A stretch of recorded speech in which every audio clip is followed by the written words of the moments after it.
Consolidated School District 46 Board of Education meeting Wednesday, October 16th, 2024, beginning here at Frederick School at 6 p.m. I need a roll call. Mack. Here. Braden. Here. Nash. Absent. Albert. Here. LaCroix. Absent. Miller.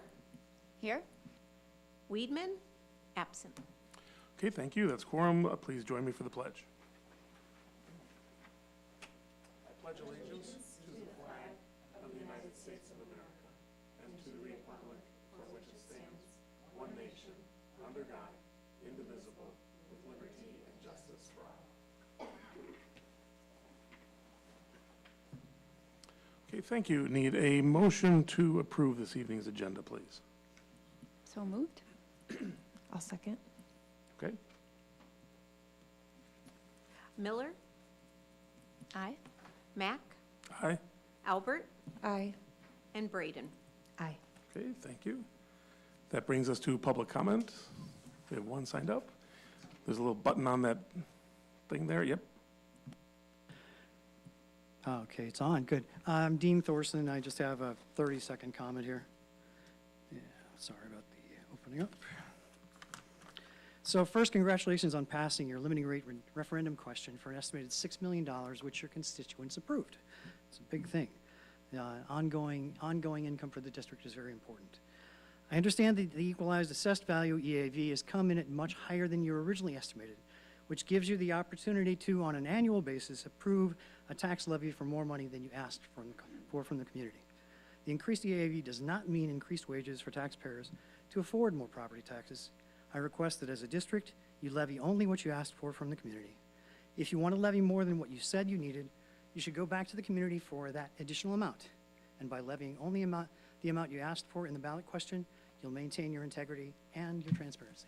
Thank you. Thank you very much. That brings us to the presentation on the 2024 tax levy.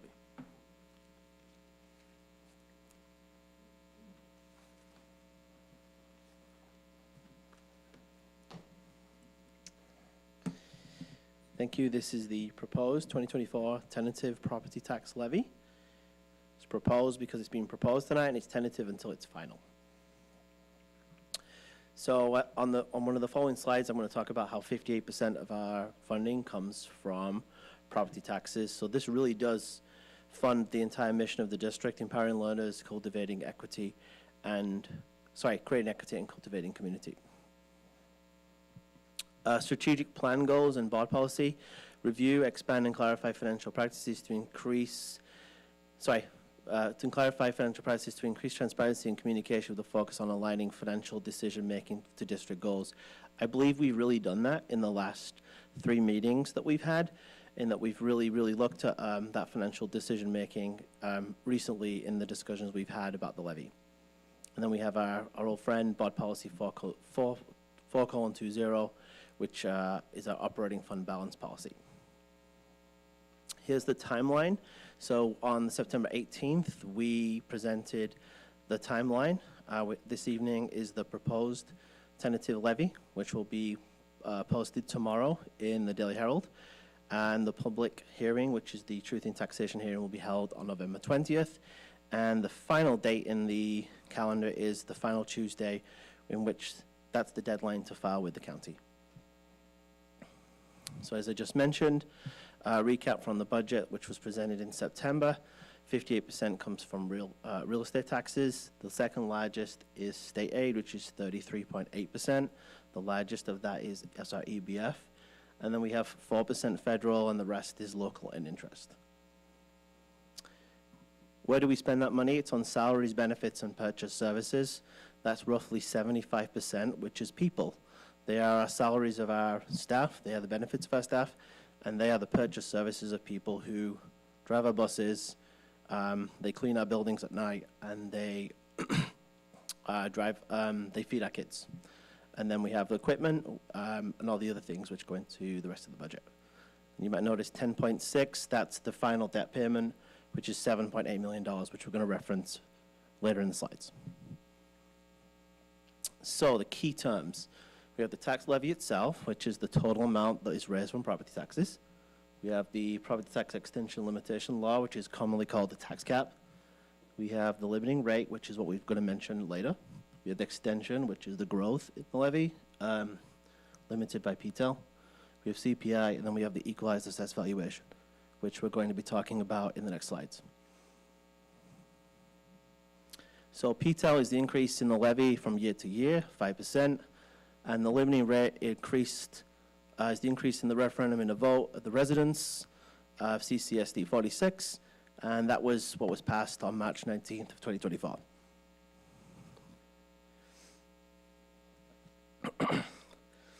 Excuse me.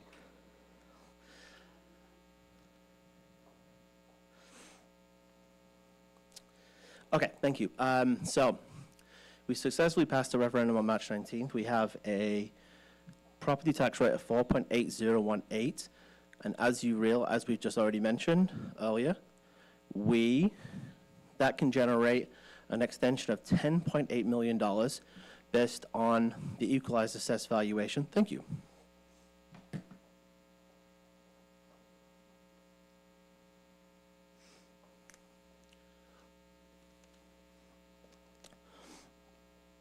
The levy itself, the levy question, was based on the 2022 equalized assessed valuation. Using the estimate for the levy of 2024, the district is able to levy $10.8 million. So the levy language that we talked about was $6 million, and that was mentioned in the ballot language specifically, and was also mentioned in all the different discussions that we had with the community. Based on this information, the Finance Committee has met 3 times, on September 18th, on October 1st, and October 8th. On September 18th, we had a presentation from Liz Hennessy. She went through the tax implications of what we were able to do legally. On to October 1st, we went through furthering those tax implications about what that would be in equalized assessed valuation on impact on each taxpayer. And then we repeated that presentation on October 8th. Yes. You told me you wanted me to jump in now and again if Yes. necessary. So I think I just heard you say that the 6% was mentioned in the ballot language specifically, and I don't believe that's what you meant. Wasn't exactly the 6%. I'm sorry, 6 million. I mean, I'm sorry, but 6 million was mentioned in the ballot language specifically, as the difference is the estimate.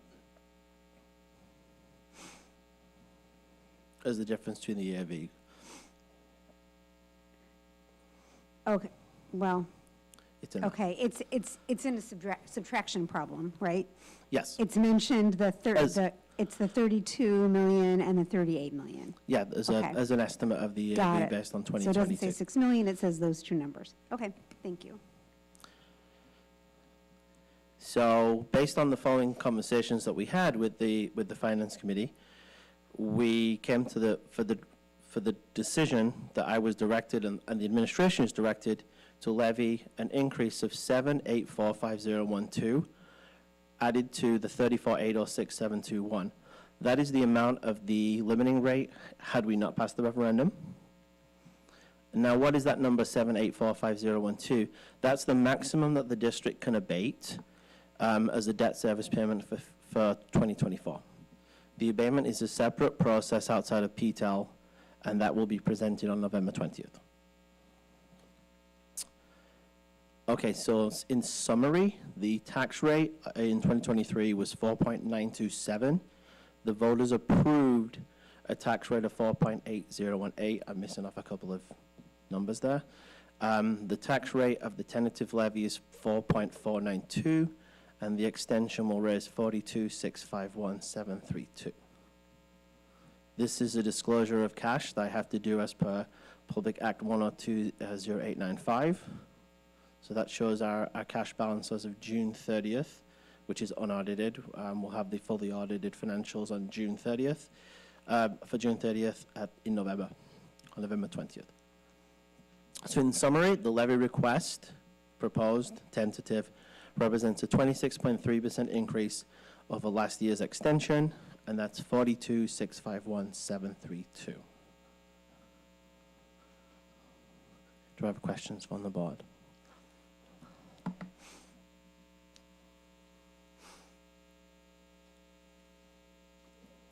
don't have any questions. I just have comments in general, wanting the community to know that we thought long and hard about this and had lengthy discussions, and there are lots of factors that go into these decisions.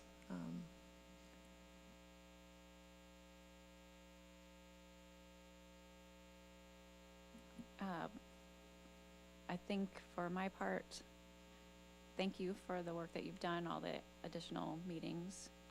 And also, at this point where I'm landing is I still appreciate that asking for 7.8 gives us the agility to meet some supply chain interruptions, any kind of climate disturbance, and it doesn't require us to levy the full amount. We know that there will be a tax, I believe, decrease still next year per the levy presentation, a small one. Is that correct still? Or it won't increase? Okay. And then after that, future boards can decide how much to levy. And given that this is a little bit different than 2012, because given the passing of the referendum, it's not like we're leaving money on the table like past boards have done and hamstringing past boards, but it does give us the flexibility to make decisions closer to when the impacts will be felt. So I still appreciate 7.8, and that is my reasoning for that.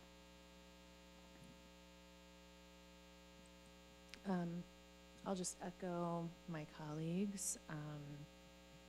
There's a lot of deep thought that went into this. Our oath, including financial stability of the district, as well as our fiduciary responsibility to the taxpayer. And so I feel similarly that we are providing agility in the future to ensure that we are not hamstringing any future boards. Again, next year, our taxpayers, because we're able to abate, which is what our original intention was as well, will not see an increase, and then future boards can decide how they want to handle. They'll have options in the future, and I think that's really important long term. Thank you. I'm going to come in and I'll thank, of course, my board colleagues and Mr. Wildman and Dr. Glickman and the district team. And I am appreciative of the conversations we've had, the open conversations we had, the ability to share our transparency with the community and to go through this quite a bit in depth. And I, for the sake of transparency, I disagree with my board colleagues, and respectfully, of course. And while I will, of course, approve the resolution to publish this for the public, I likely will not support it in November. And I think that that is just something that I share here as a transparent board member, and I've had conversations about this, and I appreciate being able to do that in this kind of venue. So that is where I will land. Thank you for giving me an opportunity to share that. Thank you. Thank you.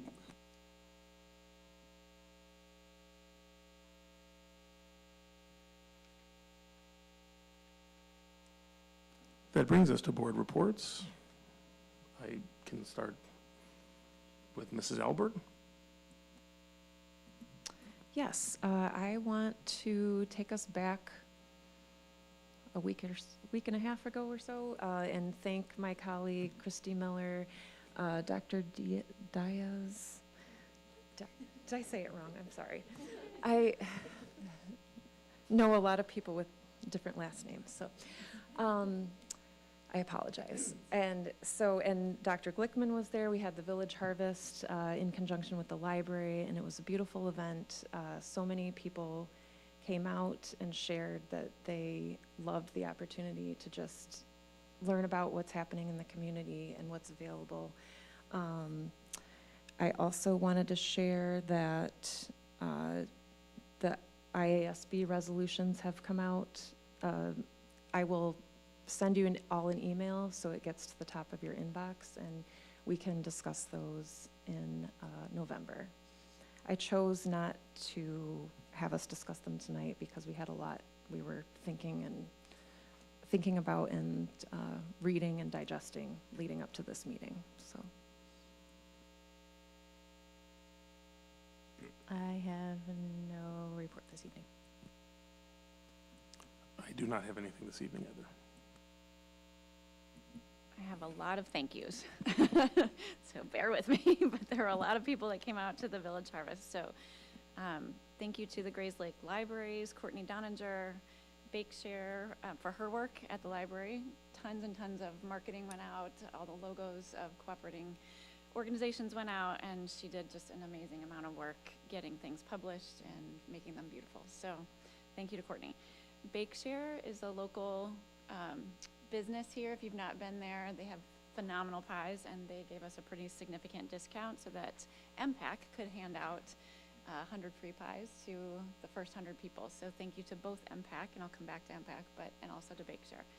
Circus Kazoo was one of our sponsors, and they provided free hands-on experiences for kids with German wheels and unicycles and stilts and all kinds of fun circus things. So thank you to them. Thank you also to the feed store. They donated the straw bales for the wagon ride, and they were going to charge us but didn't, so that was super nice. Yes, that saved us some money, so that was great. And then to Maureen McCabe from the DuPage Social Emotional Learning Hub. She did a ton of work and had some of her staff come and set up centers to help our community build capacity for social emotional learning, so thank you to them, to their hub as well. But I think a huge amount of work was done by our multilingual department, and so I just, hats off, thank you so much. We had materials that were translated in 5 different languages, which is pretty cool just to look at because they're beautiful. But it was really heartwarming to see people using some of those and going up to people they didn't know and saying, have you ever grown a tomato, or have you ever ridden a unicycle, or asking each other questions. So to watch that play out was pretty special. The other thing I am happy to report is that of the Pathway partners that responded to our survey, which was a little less than half, I think, at this point, and we're still getting more responses, all but one have said that they really want to return next year. So that that's a good sign. So thank you to everyone who worked hard, and thank you to being there. Dr. Glickman for equity and inclusion, and also Jessica for doing board work while you were there too on your own time. So appreciate everybody. And that's my board report. Thank you, Ms. Miller. And that brings us to the superintendent's report. Dr. Glickman. Thank you, Dr. Mack. Well, I too was going to talk about the Village Harvest, so I will simply say it was indeed a beautiful day. Thank you very much, Christy, for your hard work, and everybody who was a piece of it. And Dr. Diaz, you and your team were truly spectacular, so thank you. I'm going to, board, bring you back for a moment to last spring when I stood before you and talked with you about the results of a committee that had been talking about student behavior and concerns, and specifically we were focused on how students were responding to various kinds of technology opportunities, specifically cell phones, wireless headphones, and smartwatches. And what came out of that were recommendations for some changes to our expectations of students and what we do with those. And I stood before you and shared that with you. That turned into an updated student handbook, information in newsletters that went to parents, and obviously our teachers holding students accountable in a different way around around all those devices.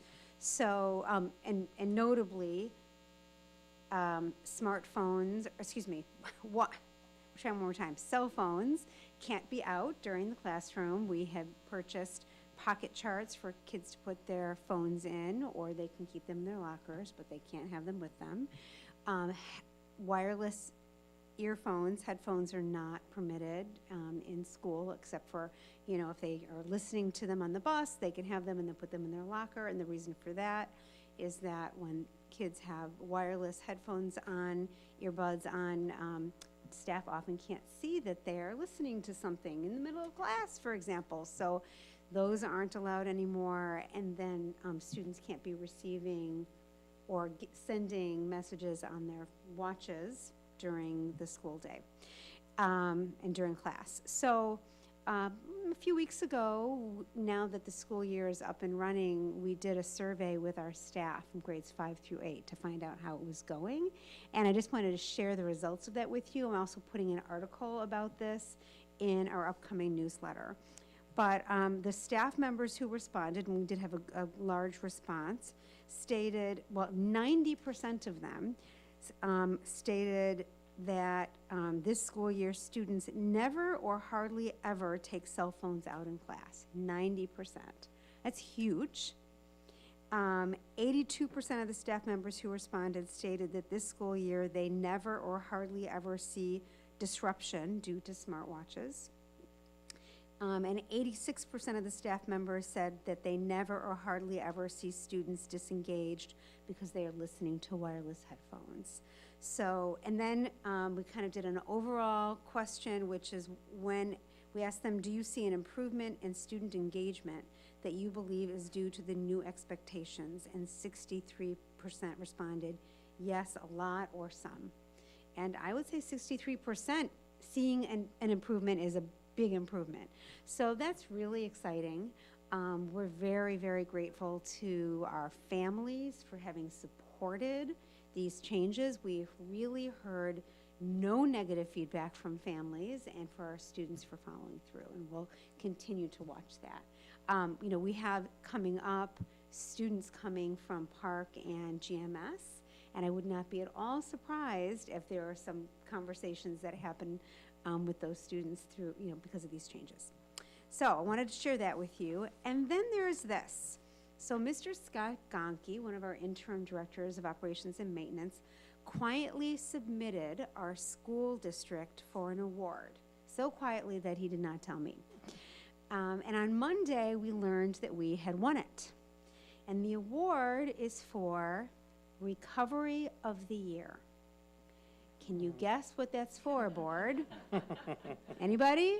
Anybody? Yes, indeed it was for GMS. So this award is going to be given on Monday, October 28th at the Midwest Facility Masters Conference. And that conference is a huge conference for CSBOs and operations and maintenance administrators and staff across the Midwest, but notably a lot of people from Illinois, people from Wisconsin, people from Minnesota, and actually the conference is held in Wisconsin. And so CCSD 46 is being honored, along with Belfour, which is the remediation company. They came in and brought it over the line and brought us, our students, ultimately back into GMS, along with the insurance company that covered the losses. They also get an award. We kind of thought that was interesting. So I don't know what to say about that. So next week, yeah, they did pay for it. Next week, Mr. Smith and I will both be doing Zoom interviews for a recording, and that'll become a part of the presentation. And I'm actually going to go to the conference to be there when the award is given. And also because Scott and a colleague are going to be doing their own presentation called How to Recover from Catastrophic Facility Damage. Any idea what that one's about? Same thing. And I think it's actually funny. His title is How to Recover from Catastrophic Facility Damage. And board, you know that a few people, including Dr. Mack and me, are going to be presenting at III, and the title of that is How to Open a School in 5 Days. So it's kind of, I think it's great that we're telling both sides of the story, right? Scott's telling the story of how we fixed GMS. We're telling a story of how we opened up another school in 5 days. So I think that they go nicely together. So that's my information, and that is the superintendent's report for today. Can I interrupt just a second? Yeah. Can you tell us the name of the conference again, Yes, I had to write it down. The Midwest Facility Masters Conference. please? Masters Conference. Thank Where you. is it? Where Midwest. is it in Wisconsin? It is in the Dells. Oh, I will not be riding any roller coaster. slides or anything, but Water I am slides. going to go to be there for that award. I think it's Dr. pretty cool. Mack, may I add one thank you to my board Yeah, yeah, report yeah. that I completely missed in my notes? So if we could just back up for the Village Harvest, our custodian, I believe his name is Chuck, drove the wagon all day. He went in a circle for those 2 hours and trucked a lot of people back and forth. So I meant to thank him, and I apologize for missing that. But yes, Chuck was wonderful too. Very good, thank you. Okay, that brings us to the next agenda item. I need a motion to approve this evening's consent agenda, which also includes the personnel addendum that was sent to us earlier today. I'll move. I'll second. May I offer one? Yes, just please. very minor clarification, only because I want to make sure the people who do the work get recognition. But in the minutes, it says that I was going to revise the sustainability resolution, and Mrs. Albert and I both worked on it. So if we could include her in Okay. that would be fabulous. Sure. Thank you. Yeah. Do you know what I'm talking? Do you want me to be more specific? Nope, I'll find it, thank you. Okay. Mhm. Okay.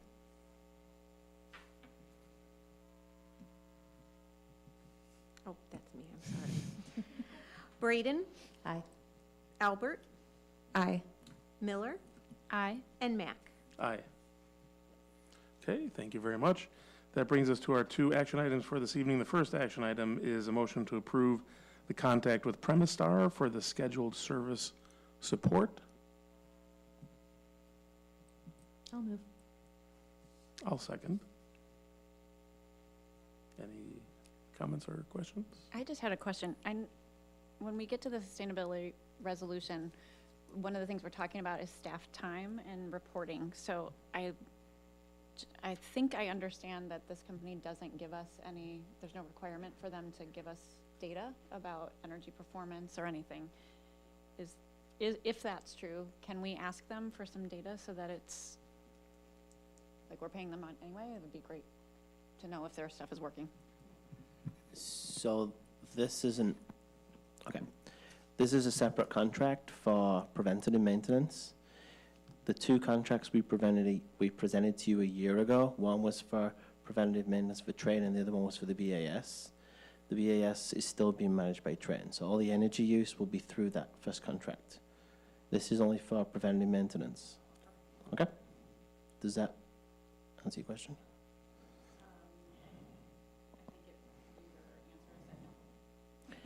They don't do it, is what I'm trying to tell you. Yes, okay. Okay, Miller, Aye. Mack, aye. Braden, Aye. and Albert. Aye. Okay, motion approved.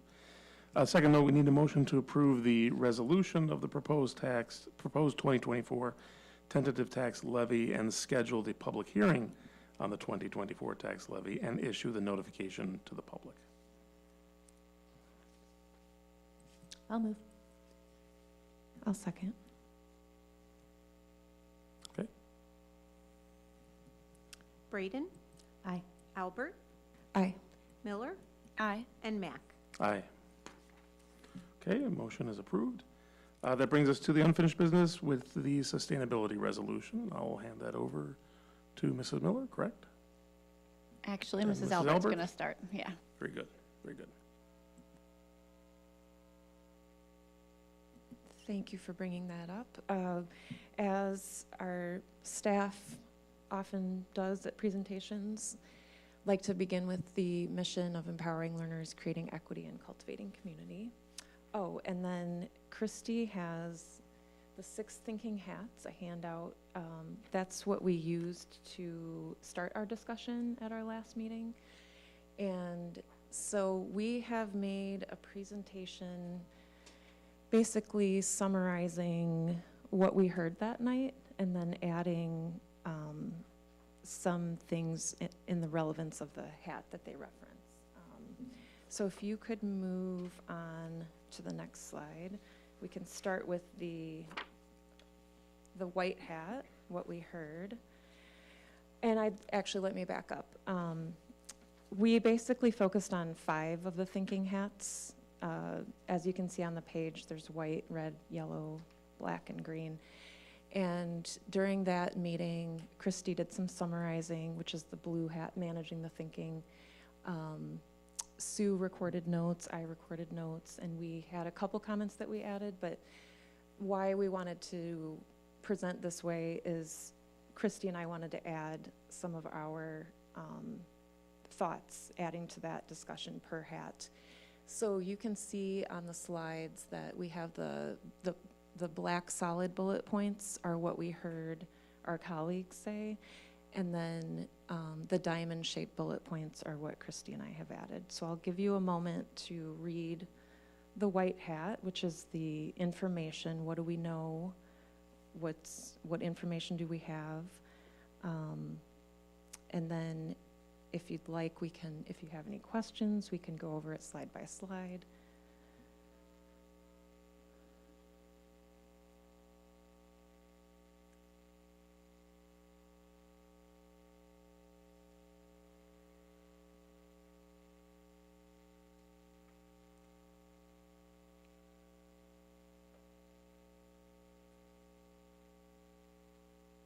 I will add that, and just stop me if I'm talking too early. It's okay, okay.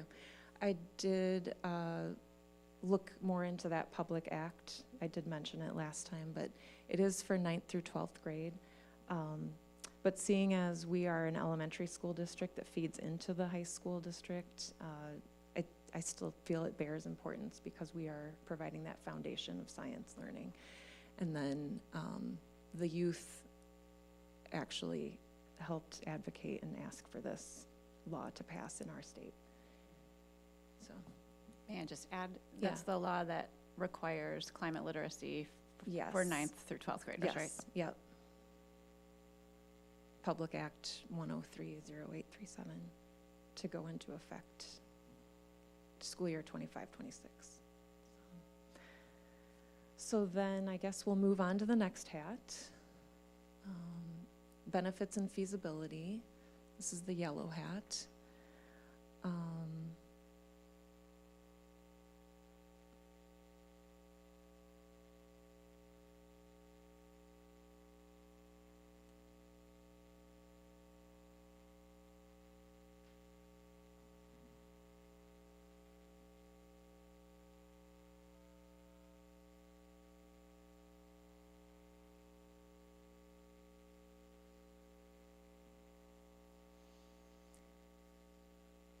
Any clarification needed?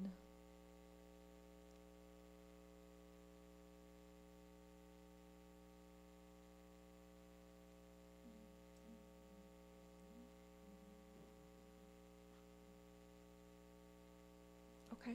I like the idea of the template on the bottom there. That's an added comment, right? Because it's the diamond? Okay. Yeah. Yes, yeah. Obviously, that works with increasing learning opportunities, I would think, right?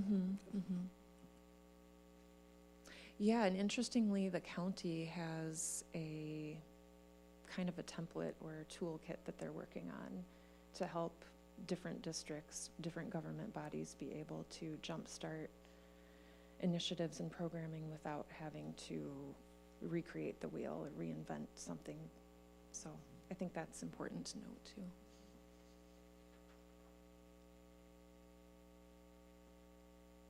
All right, I guess we'll move on to the next hat, please. The black hat.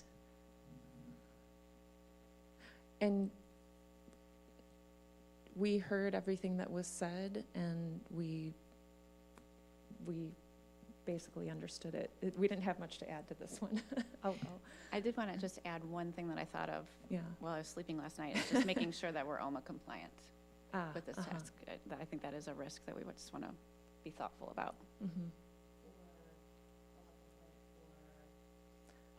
For any kind of task force, if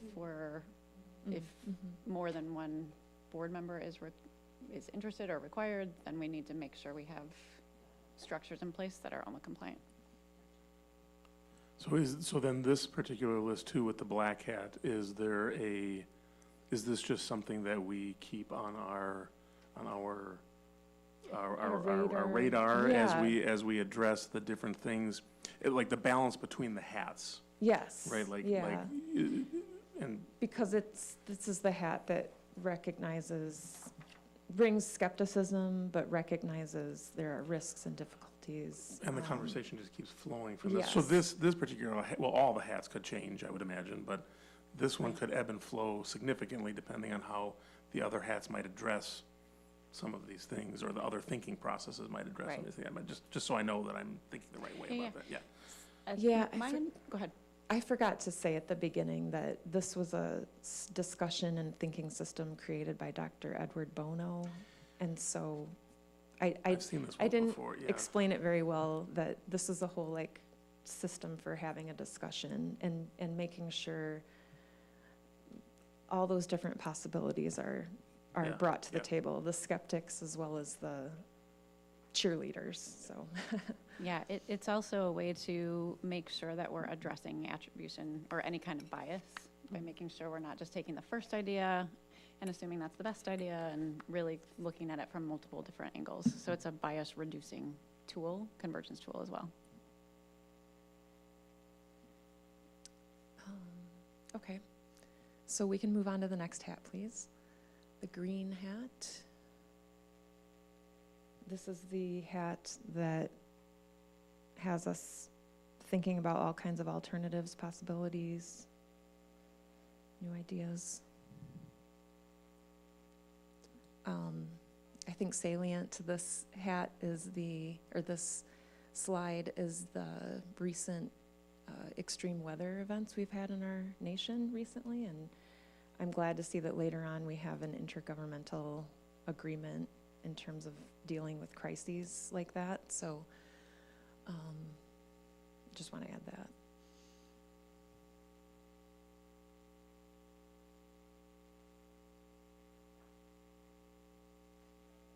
Any thoughts? Questions?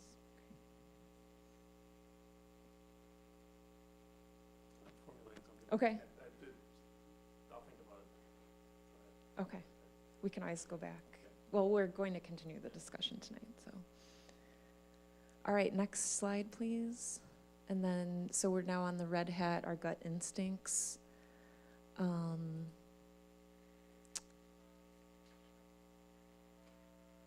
In this particular slide and thinking, I'd like to point out that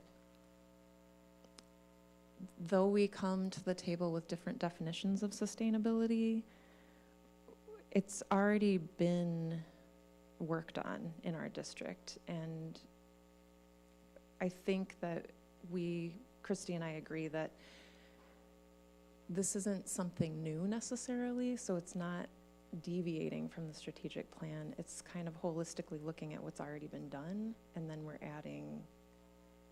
we're thinking about how we can have a baseline and move forward in the future. I don't know if you want to add to that. Okay.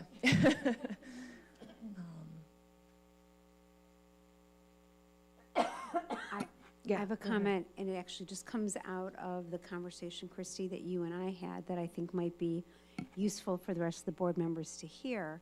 So, board, you've heard me say this in a public meeting, and Christy, you and I talked about it in different ways, that I had just this ongoing concern about language in a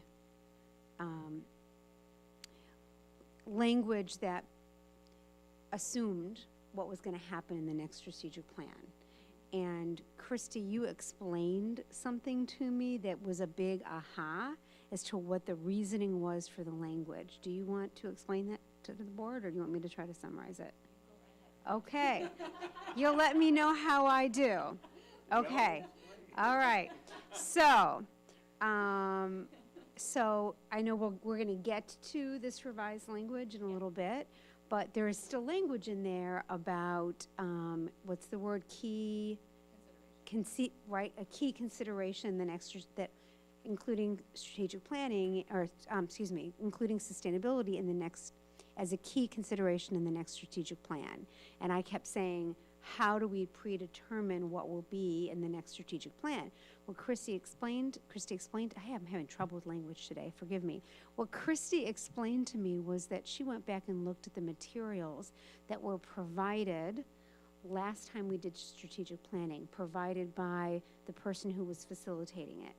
And at that time, that individual provided everybody who was a part of strategic planning with various considerations. And sustainability wasn't one of them. So what I'm understanding you to say, Christy, is, hey, let's not do that again.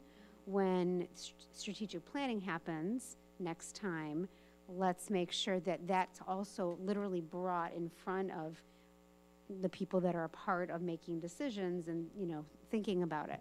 That helped me feel much more comfortable with the inclusion of that language in this concept. Did I say it? Am I accurately reviewing our conversation? Yes. Okay. Okay. That's it. Thank you. Yeah, I think I have another comment piggybacking off of that. I was a community member sitting in on those remember that, yes. strategic planning Yeah. meetings. And I was in a subgroup with I think it was O&M or facilities, and sustainability did come to the top in that. And I feel like, well, I know that it wound up at the top of a sub list, so to speak. And so I think it's notable that we've had 3 O&M directors since then, and things have happened. So it's not like it wasn't on a list of work to be done and wasn't being considered and worked on. And the fact that all 3 of them carried through with some of that work is, I think, telling. So just wanted to add that too. Thanks.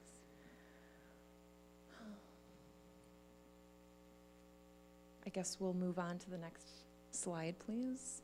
Or this might be where I pass it off to my colleague.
On the, right, okay. Is there a makeup of the task force? Oh,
I'm sorry.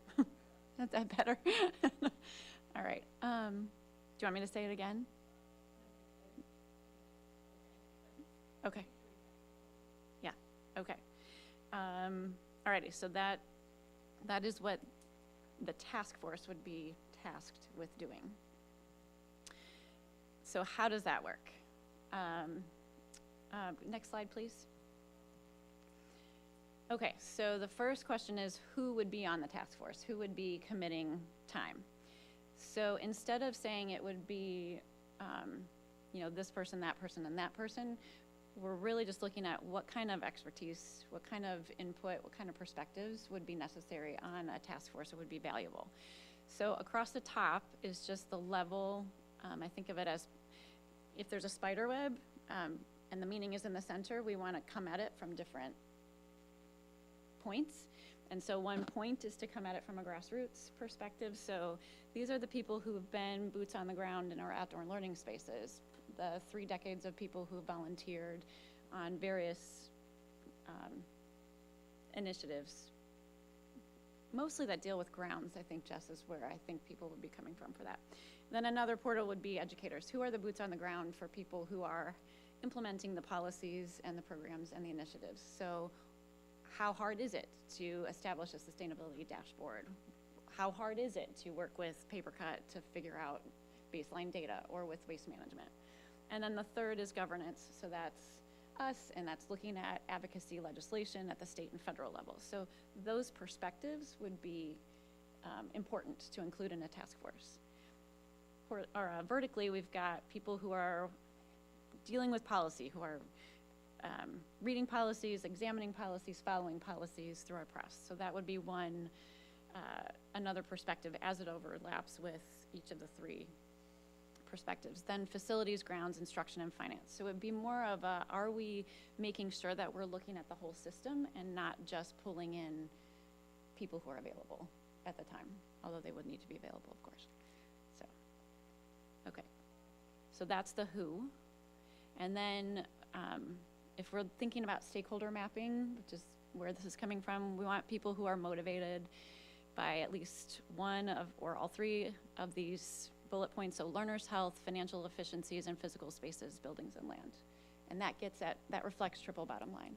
So people, finance, environment. Where would we find these people? There's a sustainability networking group. CLC has organizes that I'm part of, and Jess, I think you're part of that too. We just meet at times when but I think you follow. I follow it a little bit. I haven't been able to attend Right. meetings, but I did notice that recipients of the email list, the emails that this group sends out, they include people who serve on on the Village of Grays Lake board. It's a wide range of people, so.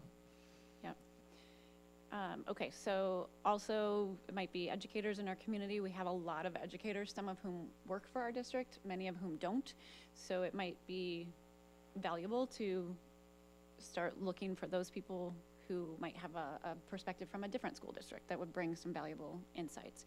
And then key volunteers, people who have been engaged over a lot of time. So that's the who. All right, next slide, please, Brandon. So here's how, again, bear with me on this because it took a little creativity. So board and community members would end up spending 4 hours of meeting time. Staff, 1 hour during meetings that most already attend. So this is how it would work. So if we had our task force meet an hour before a regularly scheduled board meeting, that could be, staff is absolutely necessary and welcome, but if they decide that they can't, then we have our discussion without staff, with or without staff, up to them, the hour before, similar to what we do with a finance or policy meeting. Then we as a board commit to the first 20 minutes of our regular board meeting. So after we say the pledge, but before we vote on the consent agenda, we can have a continuation of that meeting. Staff is already here, most of them, for most of these meetings. So then we have kind of a whole group during that 20 minutes. That doesn't seem like a whole lot of time, so we added another structure, and that structure is a Google Doc. I'm going to get into that in a little bit, but that Google Doc would be available to any staff member for the whole 5 months, and available to all board members, and we have to be careful about OMA with that, just not to actively engage all of us. Okay, so I'm going to pause there. Does the hour before the board meeting plus 20 minutes of a board meeting, you don't have to agree with it or evaluate it right now, but does it make sense? Have I explained it in a clear way? Yeah, that's all. I understand it. Okay. Are those Thank you. 20 minutes the 3 20-minute? Yeah. So 1 hour before a board meeting once a month? So let me, And then the 3 20-minute? yeah, let me, can you go to the next? Oops, never mind, sorry, go before. Okay, so yes, we would have, and I apologize, so I'm gonna go from memory right now. So November would be kind of an all-call meeting, so that 1 hour before, 20 minutes, so one meeting in November. Then December would, and in that first meeting in January, we would be defining sustainability and then breaking into subgroups. So then subgroups would meet on their own at their own discretion and with the Google Doc in December. And then in January, come back and we have a 1 hour plus 20 meeting in January where the subgroups report back. So here's the definition of sustainability that we're gonna recommend, and here's what we're doing now. And then February, same thing. Subgroups go out, they do their work. February, they come back, we meet as a whole group, and in March, then we finish. And we're done. That's the or we task can force extend it. timeline, just, What's that? that's the task force timeline. That's the So task those force meetings timeline. are within that 5-month Yes, span, yes, but we're not perpetually adding on a 1 hour meeting before board members every month beyond that 5 hours, Correct. 5-month span. correct. It's just the task force does some work to take some work off of our plates and off of staff plates because they want to, they're volunteers and they want to do that, or they have expertise in it already. They come share what they have, and then in March, the task force is dissolved. They're done.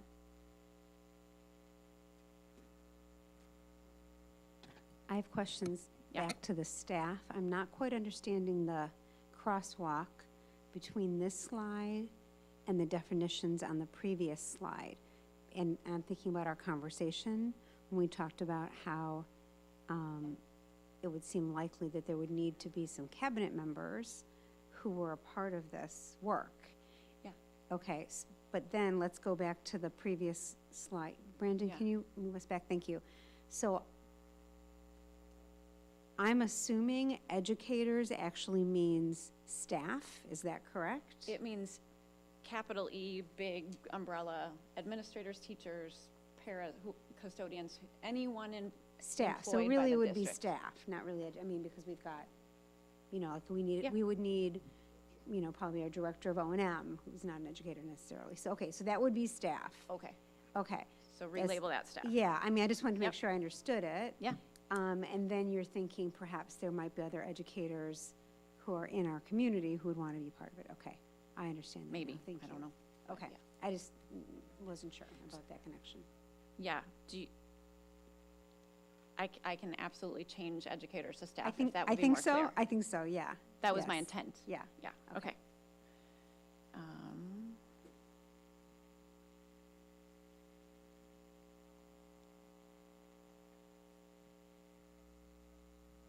Jess, are you good with that?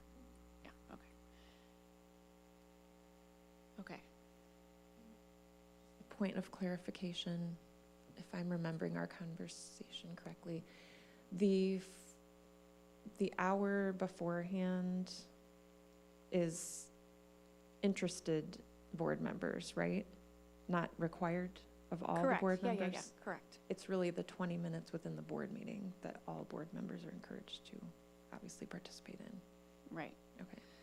The intent of that is to make sure that we're not creating meaning without the people who will eventually decide whether to implement it or not. But it's an iterative process over time, just to make sure everyone's making meaning together along the way. Which is important because like when we have policies to discuss, I wasn't able to make it tonight, but I usually try to get to those policy meetings before the board meetings because it does help me sort of understand the conversation that went into what we're talking about. Okay. So another sticking point was kind of timing and the strategic planning process. So it's designed to do, as it is right now, to track progress and celebrate progress of the current strategic plan that we're in right now, which we're doing through the Resource Conservation Committee already, and that there's already a report. So it puts that under one umbrella in that annual report that we would be listening to. So now I'm moving beyond the task force and going back to all of the entire resolution, right? And specifically talking about the timing. One of the things we heard in the HATS discussion is that appropriate? Is it appropriate to make sustainability a key consideration in the next strategic plan prior to community engagement? Jess, I think I'm speaking for both of us when we're saying yes, it is appropriate, and it's because in the last strategic plan, the key considerations came to us prior to any community engagement. So that's what, if we want to change that process, we can absolutely do that. That's a lot of time and a different process than we've had before, but it would be consistent with what we did last time. I think additionally, strategic plans are supposed to be living documents and responsive to current situations. And we're at a point now where we've decided to postpone strategic planning because we have collective bargaining, because we have a lot of other time commitments that take our priority, but that doesn't negate the fact that a strategic planning process could have been initiated and we decided not to. And because a strategic plan is a living document, it can still respond to current situations. Additionally, we've got quite a bit of data that says that our community does care about sustainability.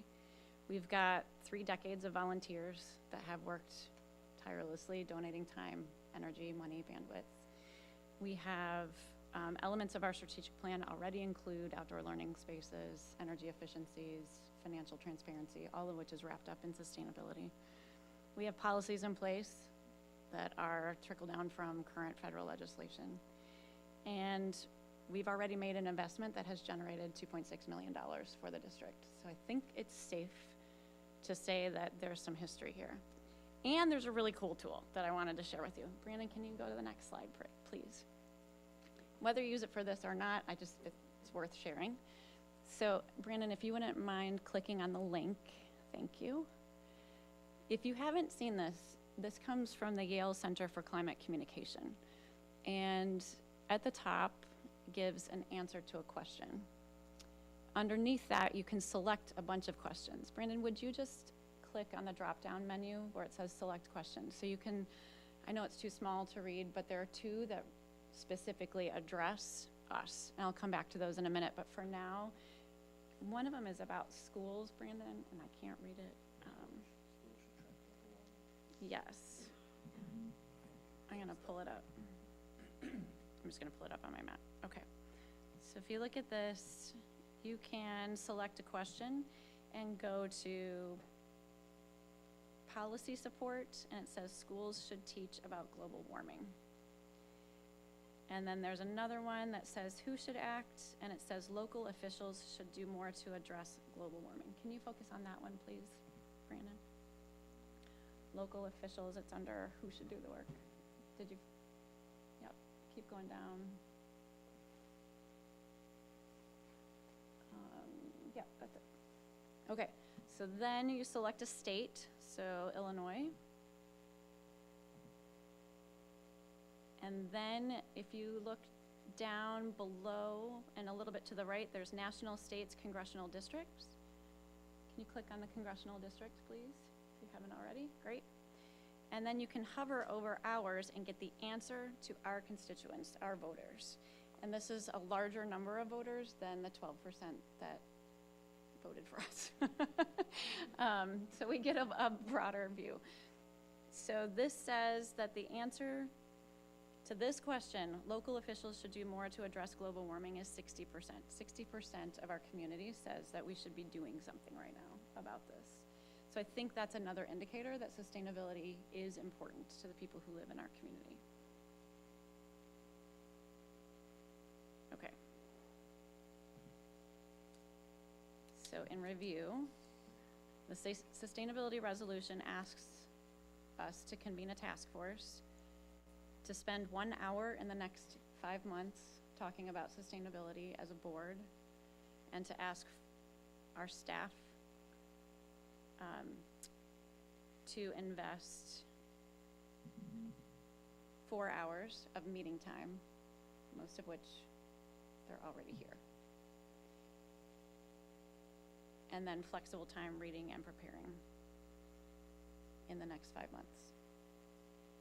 And when we ask, what we ask of staff is, yes, it is an ask. And so I think we've structured it in a way that we're asking to have feedback on policy, which staff is already doing. We're asking for impacts and what's already happening as you're working with paper cut, or as you're working with green cleaning supplies, or if you're working with outdoor learning. So we're hoping that it won't be additional work. It will just be another place to share it so that we know what you're doing.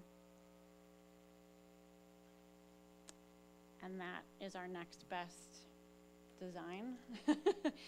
So with that,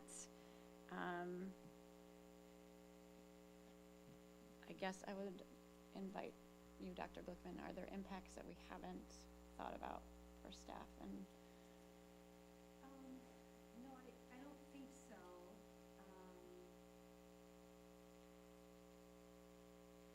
Except to say that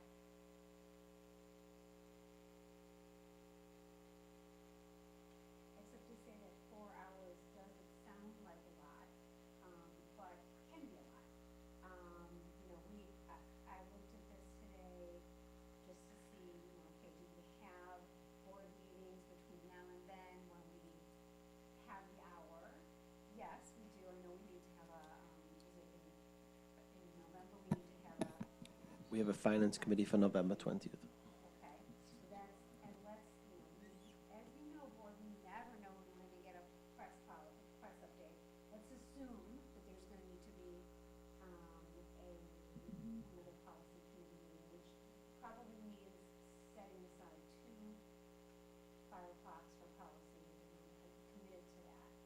so we might be able to just squeeze in, but that is then meaning that, the cabinet members will have, from now until March, a 5 o'clock meeting every board night, which isn't the easiest thing.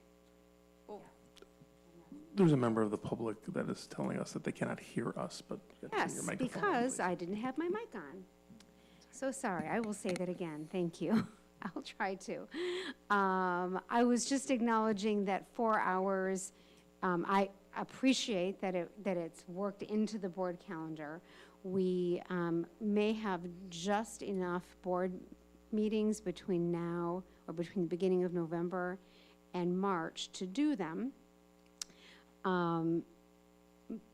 Acknowledging that there is at least one where we need to have a finance committee meeting, the second board meeting in November. We will, let's expect that we'll get some other press policies, and we've, based on a board member's request, already committed to setting aside 2 back-to-back meetings for press policy. So if we need the second one, we haven't actually been needing the second one, but you never know, right? Right. So with all of those dates, we probably can do a, one of these meetings prior to a board meeting every, Right. between now and then. But it will mean that before every one of our board meetings, you'll have cabinet members who have to be at a 5 o'clock meeting. So I just want to acknowledge that. And the, the additional reading and work outside of those meetings is not light. So I'm not stating that those are barriers. If this is what the, if board wants to move forward, I'm not going to state that, your Right. cabinet and your staff won't do that work. I'm just letting you know that it's not a completely light ask in terms of staff time, particularly when we are going to be bargaining with two different bargaining units coming up. Can I just add a point of clarification? Yeah, sure. So the reason that we did it that way was so that staff would not have to be at the hour before. They could follow via the Google Doc and then enter the discussion in that first 20 minutes of the regular board meeting. So they would not, the intention was that they would not have to Be there. enter I in- mean, I in have to there. suspect, though, that so I'm looking at my colleagues, Chris Wildman, I am looking at Amanda Pelser, I'm thinking about probably Scott Gonke. Those would be the key, and me, probably. Heather and Sophia, you'd be welcome, but I'm thinking about those people that are a little bit deeper into the operations work. It is my guess that you probably would want to be there because you would be concerned about things going down a path that would not be work that we could do. Am I correct about that? Okay, so, particularly because of looking at grant possibilities, that kind of stuff. So I could be wrong, but I just think probably we'll want to be at the meetings. So, we did wonder, is it possible that this could be stretched out a little bit further?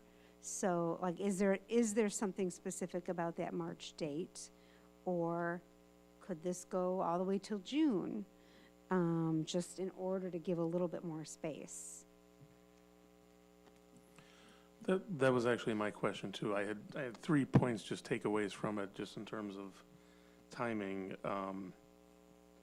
Is that 5-month timeline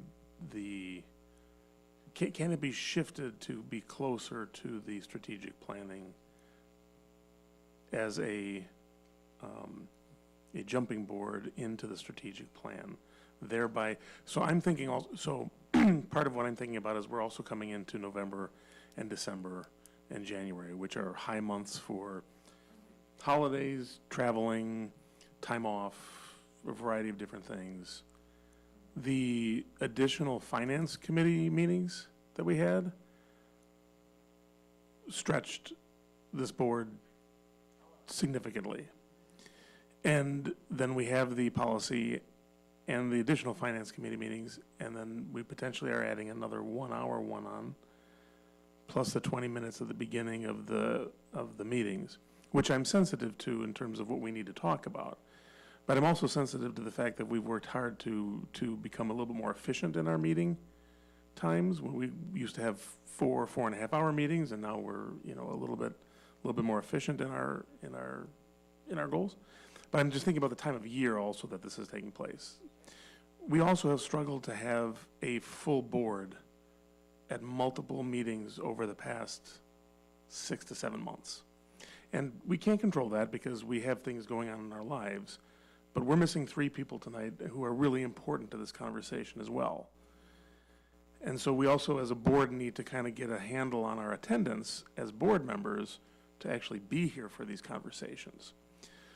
So that's what I'm concerned about too, and I'd actually like to bring that to the board as a conversation. I know that we have things going on in our lives, but we're missing 3 important people for this conversation. And I'd like them to actually be able to see what you have put together and weigh in on that.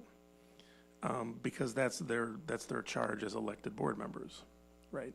So I don't know, maybe a shift in the timeline might be a way to alleviate some of the concerns with the staff time, our time, maybe adjusting for the busyness of the season and allowing whatever's going on in a board member's life to calm down a little bit so that we can actually all be here for those. I mean, I would love them to see the revised presentation you put here tonight and be able to talk about it. So that was one thing I mentioned that I was thinking about. And then the bargaining obviously is the larger piece on our schedules for the next, whatever that's going to be. So I don't know if that's a consideration. I don't know if there's a particular target that is needed for something like this, or if we're agile, or if that's even relevant. Because, Christy, you and I talked about the timing being too far away from strategic planning. So what if we moved it from March, like what if we started in March and then went into the summer? Strategic planning? That's still a year ahead of the strategic plan. So what if We you, will still be bargaining in March. My concern with the task force is not about, to me, I'm still really not in support of a task force before we do strategic planning. I feel like we can get the information that we need from the annual report from the committee on the existing policies. I think we could define sustainability. I don't know that we need a task force to do that. And to me, it starts to feel like we're implementing the strategic plan by having a task force. And so my preference would be, of course, I'll support whatever the full board supports, but my preference would be that we look at a task force as the first step to, okay, we have a goal around in our strategic plan. Let's convene the task force to begin work on that goal. I do think what would help in this is doing the same thing we did for the finance committee, is to try to have another meeting where actually all 7 of us can weigh in on this like we did essentially with the finance committee meetings, right? So that there's a little bit more clarity of thought. So, at the last presentation that you did, there were board members absent. This presentation, there are board members absent. I think it's really critical, like we did with the finance committee for the what do you call it? What's it called? The referendum. To do the same thing for the, I just think that's a really important piece to get all of those voices at the table. It's been disjointed a little bit, by no intention of anybody, but it has been, and so we need to get that clarity of that group board thing. And maybe this gave me more clarity as to what you both have been working on. But I think the others need to hear it too. Okay. So what I'm suggesting is that we do something similar to what we did with the finance committee. Maybe not 3 or 4 more meetings, but maybe we take the November or the December meeting and we have that working board meeting, or the hour or 2 prior to a board meeting, and we just I'm not put sure it why in we there. wouldn't just have it as a topic on a future board. Or an agenda, or an agenda. I Yeah. can't commit to any more Yeah. and And additional, that's fine too. yeah. That's fine too. The additional meetings is what has become a little bit stressful. I hear you. Okay. And I am getting lost in the details right now, so I just need to come back and summarize. So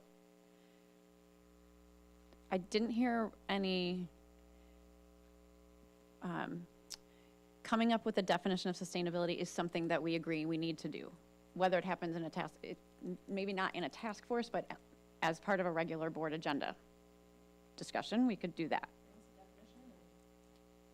And then Maybe just a let's go. regular Okay. agenda meeting, right? So the definition is as an agenda item.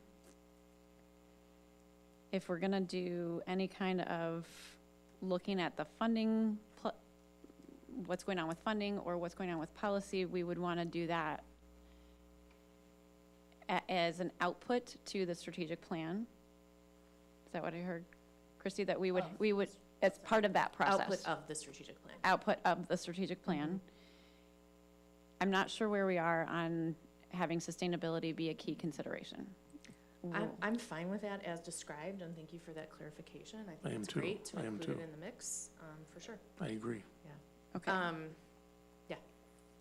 And I really like this idea of the annual report, and I think keeping this work where it belongs, which is in a committee that's already established of people who are focused on it as their day jobs, is the right place to keep that work. If it's really not extra work, let's not create extra work. Let's say, hey, guys, we would love to see once a What year you're doing. everything you're doing that we talk about all year in one place, so we can go, awesome, you know, and create that narrative that we talked about, because I do think it's, you know, it is an opportunity to put it together in a way that maybe it hasn't been put together in the past, and celebrate it, and use that as a jumping off point for the strategic plan. And that annual report will take place from that policy, so it's codified there already, right? Well, We haven't gotten to the part of the board meeting where we're talking about policies. You're just remembering what happened at the policy committee meeting at 5 o'clock. yes, But we'll get there. it's coming. But also, Amanda, do you remember when in the year, last year we did it? Was it like May? I'm pretty sure it was like April or May. Yeah. It was after our last Resource Conservation Committee meeting. We summarized everything we did throughout the year and the goals, I think, that we had set as a committee. And that makes sense. Yeah. Well, and to Mrs. Braden's point too, if it's housed within the agenda too, if we are, for example, this conversation has gone for 45 minutes. So if we, like we've done before, actually reserve and know that we're going to have an hour conversation on this existing agenda topic, then we're prepared for that. And then we can have that here. And we know that when we get to that point, when I get to that point, I can say, okay, now, we are going to have an hour-long conversation, and this is what we have invested in for that. In hopes that we have a full board present for that conversation. Okay. So You if mean I, about the resolution, or about, or about the sustainability? coming up with a definition for sustainability would be an agenda item. I guess I want to clarify, how are we going to come to resolution on the resolution? That would be my first question. Like, let's get there. So my understanding of a resolution is it's just a document that says this is the direction we're going. So I think our next step would be, Justin, for you and I to revise this again with this, with I think what we just discussed, and it's a formality at this point. We bring it to the next meeting in the hopes that the whole board would be here. Dr. Glickman, you can bring it to cabinet, make sure we're okay with that. And then we agree, these are the steps we're taking, we're moving forward. Does that work? And what I don't know is if we vote on it. Do we vote on it? We have to vote Resolution, on you have to vote on a resolution. resolution, yeah. Okay. I wanted to bring up one more point about timing, which is that, just a reminder, that we currently have two different, we have two directors of O&M, right, interim. One works Monday, Friday, the other works Tuesday, Wednesday, Thursday. You know, we are going to be posting and getting ready to hire a full-time person, but I just want to bring that up because that too gets in the way of the work, so.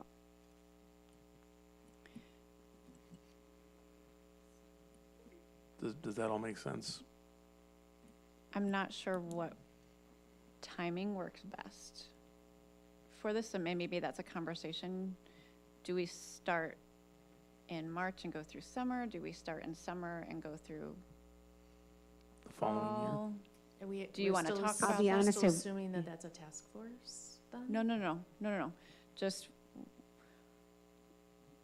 maybe that's just a,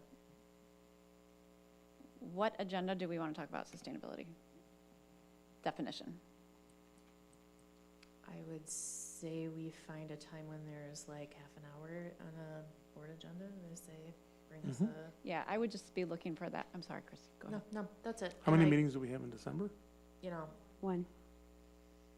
I mean, I think we could go to March or April if you, if That's fine, that too. eases it up That- too. I Yeah. don't think there's a, I think, you know, when we have topics like this, a lot of time it's just looking at where there's Yeah. space, you know. plug it in. To plug it in, and I'd be okay with that. So Where would that sorry, I know this is going way long. We don't need to talk about where that definition lives right now. I don't need to know that to vote on the referendum. The resolution, sorry, not the we're referendum. all having language problems tonight. We're all Couldn't there. even remember referendum. Yeah. right? I've gotten a little bit lost. Am I the only person? So I think you're going to, you'll bring back, Okay. well, we should move to the next part of the agenda, but. Yes. You'll bring back just, We'll watch the meeting and the discussion and we'll try to, we'll come up with another iteration. unless you can't Yes, let's hear move when the on. microphones are off. Yeah. Okay, thank you both. Okay, that brings us to the new business section, which we're not taking any action, but these are the policy updates that were discussed at the policy meeting earlier this evening. Yeah. We'll start there. Okay, so board, policy committee did meet and discuss these policies. The vast majority of them are 5-year reviews or policies that have no significant changes in meaning, just changes in legal references. What I'm going to do right now is pull out the ones that don't meet that criteria. All right. The very first one, 470, timing is everything, is resource conservation. And so here is a summary of the discussion that we had about that policy. So as a reminder, board, this policy has gone through several iterations over the last few years. At one point, it had a requirement to achieve by July 1st, 2020, a specific reduction in the amount of solid waste, and that came from law originally. Then that was revised by the board and gave both a different date and a different measure.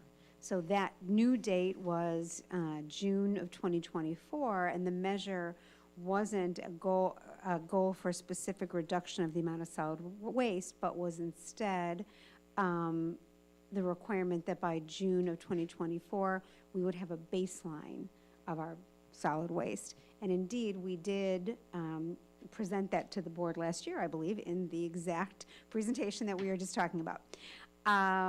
So this iteration actually comes from press, and in this one, it says that the board would establish a goal for the reduction of the amount of solid waste generated by the district when it is economically and practically feasible to do so. And that's the big change. So it takes a date out. The discussion that we had was, yeah, it makes sense to take the date out because we're already doing these things, but when you have a date in there, you're always pushing past the date, or you're running to catch the date, or all of those kinds of things. But we also, so that sounded good. We also talked about adding another point in here, which is that we would have a yearly report by, we didn't say by the Resource Conservation Committee, that's just the committee we have right now. Sue, I think you have the additional language. Can you read it aloud for us? Thank you. Sorry.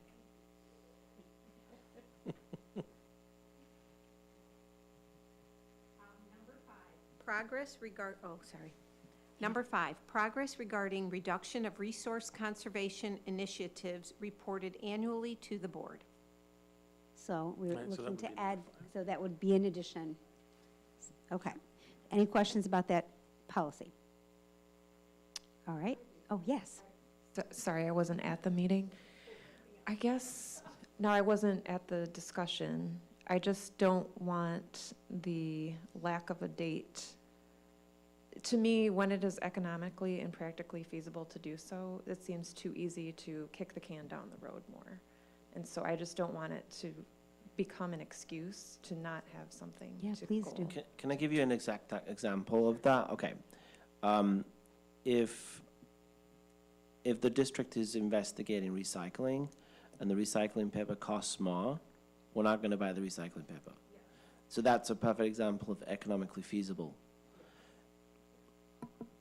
So it's just adding that language to say that if it's economic, that if the district feels like it's that the benefits are not outweighed by the economics of actually doing it, that they don't have to do it.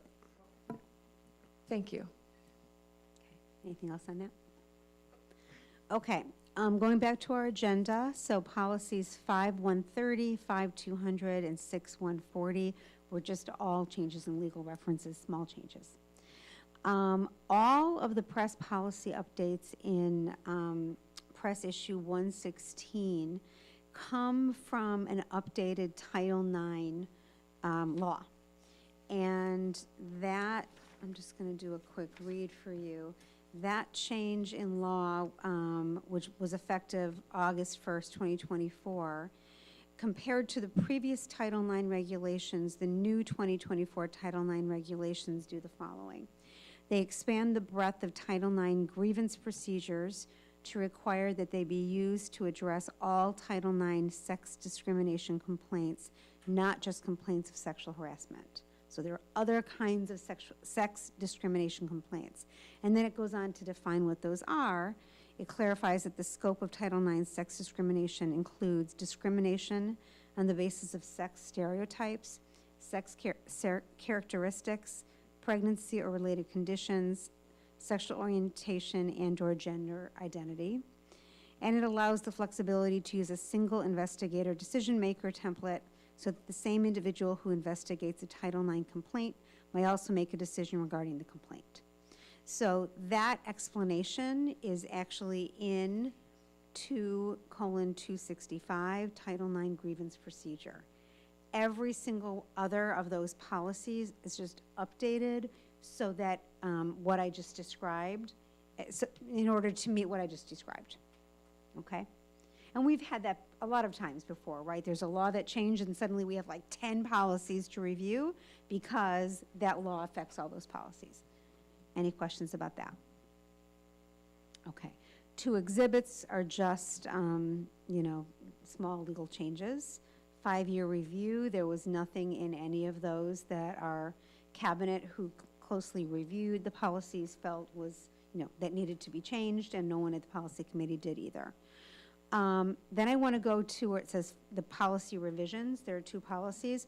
Those were pulled out because they are not coming from press. They're coming from discussions, excuse me, that have been had over the past year, either by cabinet or, by staff members, by the board, or actually both. The first one, 430, revenue and investments, that one included a lot of new language that actually came from attorneys that we worked with, and it has to do with abatement. And we had a bit of a conversation at that meeting, but similar to what you were talking about before, Dr. Mack, about wanting to have more people in the conversation, we agreed we really needed more board members in that conversation. So we tabled it for our policy committee. We are hoping that we will have more board members at the table at our next meeting. And of course, we review all of our policies again at the next meeting. So we will pull that one out to discuss more completely in November. And at that time, if the board is satisfied with the discussion and wants to move forward on voting on it, you can. If you're not, if you can certainly, vote not to move forward with it, or you can say, hey, this needs more work. We're going to pull it out and continue having conversations in future board meetings, because there's no time urgency there, because we don't owe anything to, press is not pressing on us to update. Any questions about that one? Yes, sir. When we were discussing this in the policy committee, I'd mentioned that District 127 has not approved it yet. The individual who made public comment instructed us that it has been actually been approved by District 127 already. So that, right, so the language that's in that policy was created, Chris, do you want to just explain? Yeah, thank you. Yes, so because we have an intergovernmental agreement with District 127, with Robin Schwartz, it was created on behalf of both districts. District 127 has adopted that already in that revenue policy. So, more to come at the next board meeting. All right, the last one, 760, residents. This came out of actually experiences that we've been having in the district over the past year, and notably in the spring and summer of this past year, where we were getting lots of requests from families that are not residents to enroll their children in our school district, which is certainly very flattering to the school district. However, that's caused me to have many conversations with our attorney, who has over and over again stated, actually, the language of your policy does not provide for for enrolling students who are outside the district. Okay, I'm going to tell you that I find the language of this policy horrifyingly confusing. And I'm the one who has to explain it to parents who are saying, I want to enroll my child. It says that I might be able to do that if I pay tuition. And I'm going to read you how this policy starts. It says, only students who are residents of the district may attend a district school without a tuition charge. That's how it starts. My logical mind tells me, well, then there's a tuition charge option. Like, that's what it looks like. What our attorney has explained to me is that that is there so that if a family enrolls their student, their child, in our district, and they're not residents, and they've done something to make it appear that they're residents but are not, when we learn that, we have the right to charge tuition for the amount of time that the child has been enrolled. And then, of course, we have the right to say, and now your child can no longer go here. That's why the tuition language is in there. That is clear as mud, frankly, in this policy. So I talked with our attorney about what we might do, and he suggested adding this sentence, which is, in the first paragraph, the district does not accept requests to enroll a non-resident student on a tuition basis. And in fact, that language is in the District 127 policy. So that was a long explanation for why that's there. It would be very helpful for clarity, I believe, if we included that. Any questions there? Okay, good. Then I can stop talking about that. I think that covers all of the policy revisions. Okay. Okay. Thank you. The revised board meeting calendar Yep, is next up. I will talk about that one too. So again, we have reason to adjust our calendar.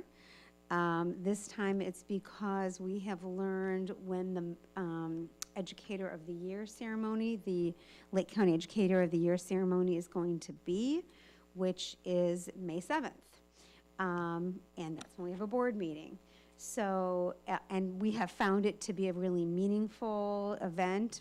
Certainly, I think we've had board members there.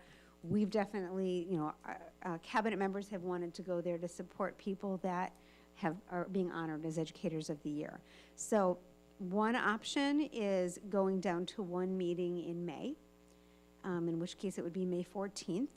We could do that. If the board prefers to have two meetings in May, we could do May 7th and the 21st, but then we're going to have to adjust June as well. And I will note, having had conversations with a few people, people have already kind of started scheduling their Junes. And so moving meetings around in June could be problematic, but not impossible. So I need from you, board, what direction you'd want to go in regarding those meetings. I'm fine going to one meeting in May. There we go. Okay, that was easy. So we'll come back with the revised calendar, the next board meeting. to vote on. I have a question about the election, because I was looking at my dear colleague to the right.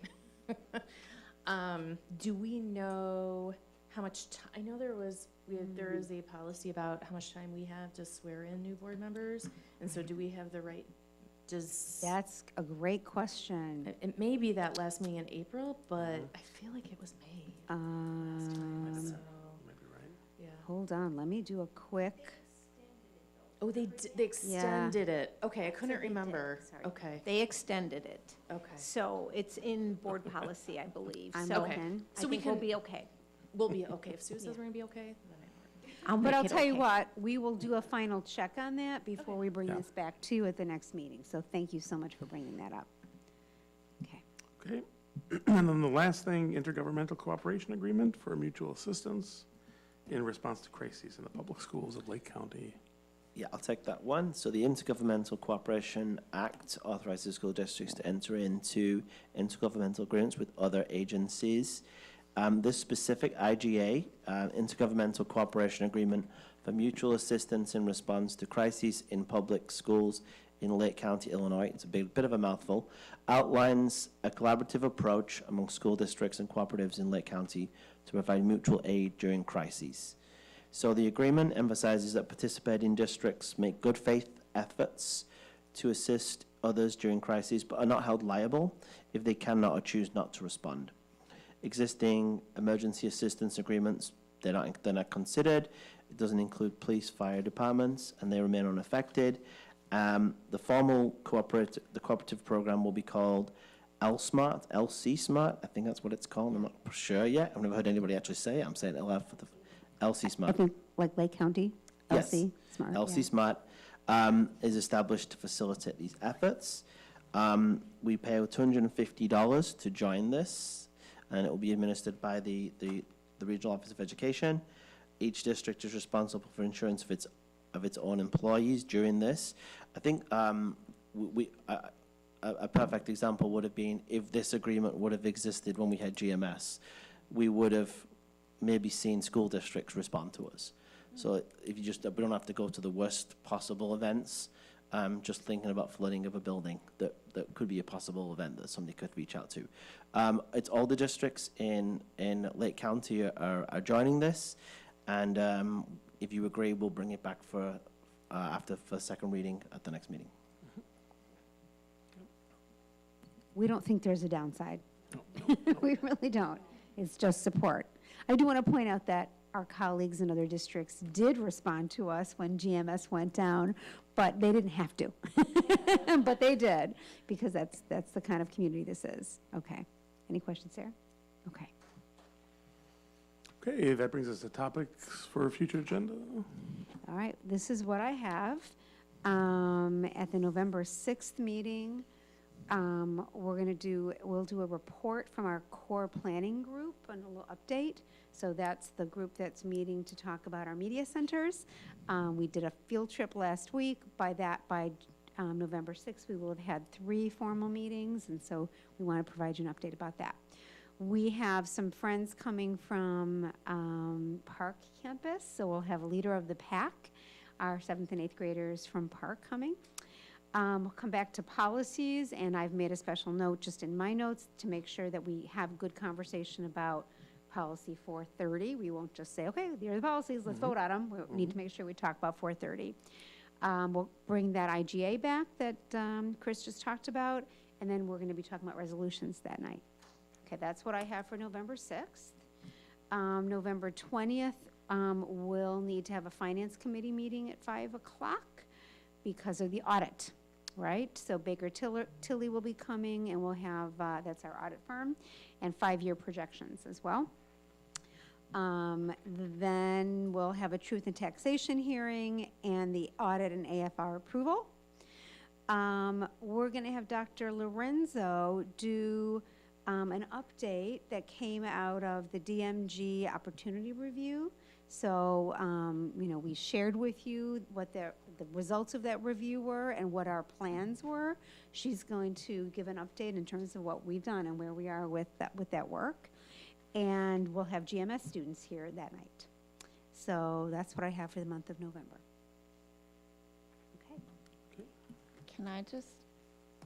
And I apologize if I have lost track of this, but fine arts, we've been talking about getting an update for a couple of years. We have, and I think I'm looking for a little bit more information as to what an update means. And so what it is you're looking for. Keeping in mind, we have, didn't come with data, but many, many new fine arts teachers just this year. So what are you looking for, wanting to know what is it that you want to know about fine arts, I guess is my question. Generally, I think our community values fine arts, so I'm just looking for a general, how healthy is our fine arts program? I don't know what to ask for. Okay. But I'm wanting to, like, have we recovered from COVID? Are we seeing numbers? Participation in fine arts programs? Rebounding? Are we not? So What are they doing? Okay. So some I don't kind know of a exactly what to ask status? for. Yeah, just some I sort think it of was an status. outflow of a conversation similar to that, like coming off of COVID. Then we had the new science curriculum, or the new math something, and we wanted to, at some point, we asked about the fine arts program, and I think that's where it outflows, yeah. Right. So So I'm going to turn to just- the other board members. What would you like to know about fine arts? So what popped into my head was the fact that I have a child in the fine arts program, in the music program, and so I pay attention to those emails that I get from Mr. Thomas, and then reading the district newsletter about what concerts are coming up. So I'm wondering if, I'm just saying I'm more attuned to that naturally, so So what are So the a sta- opportunities? I guess so, yeah. Okay. But so I was just thinking maybe because I'm a parent, more paying it more attuned to that type of thing. I'm just learning it naturally. Okay. I don't know if that makes sense.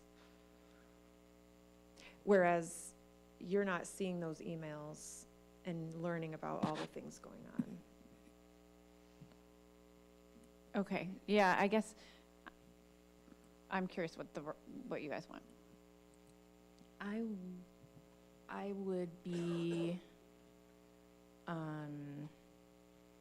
it feels like if we're looking for like, how are the numbers and what do we, like, is there a broader curriculum update that it can be wrapped into? I don't know. Yeah, that would be my interest, is just how's it doing? How can we support it? So, if there's an upcoming other update that involves enrollment and curriculum, or just, you know what I mean? Yeah. I guess what I wouldn't want is for us to bring our busy, amazing folks in on a Wednesday night to tell us, unless maybe we hook it into they're going to be here because they won state or something and they can give a little update. Yeah, right. So Yeah. maybe we can hook it into a time when we're already going to celebrate one of our programs and just give an update then. I don't know. Yeah, and I think it'd be fine to, how are they doing and how are they recovering from COVID? I like the idea of weaving it in. Amy gives a presentation about our MAP scores and reading and math proficiency and science proficiency. Is there a way to wrap it into that report? So it's more than just we won state in a celebration. It's more, what's our resource allocation for fine arts? How does that compare? Where does it fit in instructional priorities? I'm looking for a higher level than just we have a concert or there's an art show. And I'm not, like, timing is flexible on that too. Yeah, no, I understand that. And you've been asking for this for a while. I want to acknowledge that. Well, just because I'm not feeling clarity in terms of what the board would be looking for. That's all. So I think I would be interested in how well are we resourcing our teachers? What does our fine arts department, because years and years ago, we cut art, right? And then, or the proposal was to cut art out. And then I believe some of the existing staff decided that they wanted to keep art and that was one of those promises that we would bring it back once district revenue changed. we have art. Right. So We have so art, what yeah. does that look like? I'm sorry. I'm not. This is one of Okay. those things where I don't know what to ask for because I'm not Okay. an administrator. But if you were going to assess the health of the PE department or the math department or science or any other instructional priority, whatever would be included in that is what I'm asking. Would it be Okay, helpful to to look at. just do an overview on the participation rate and do a trend of that? So you can see if we're having steady trends of participation and if it's a program to continue to support as an offering to our district. Well, and of course, let's remember that art is not just our, right, it's all kinds of classes that we have. I was thinking more like fine arts, No, I more know. selective programming, if, Yeah, I maybe. don't know, just, I was gonna ask the question, are we talking encore and specials, or are we talking extracurricular? Right, fine that's what I arts? was trying Yeah. to say too, right? Like every second grader has music and art. So what is the meaning of that? So let me have a conversation with Amy. I'm sorry she's not here this evening because she may have some ideas of where it might fit. Okay. Okay. All right. That's it for now. Okay. I don't think we have any additional public comments. And we do not have a closed session tonight, correct? We do not. Okay. I need a motion to adjourn, please. So moved. second. Okay. Miller, Aye. Mack, Aye. Albert, Aye. and Braden. Aye. Thank you, everybody. Good night.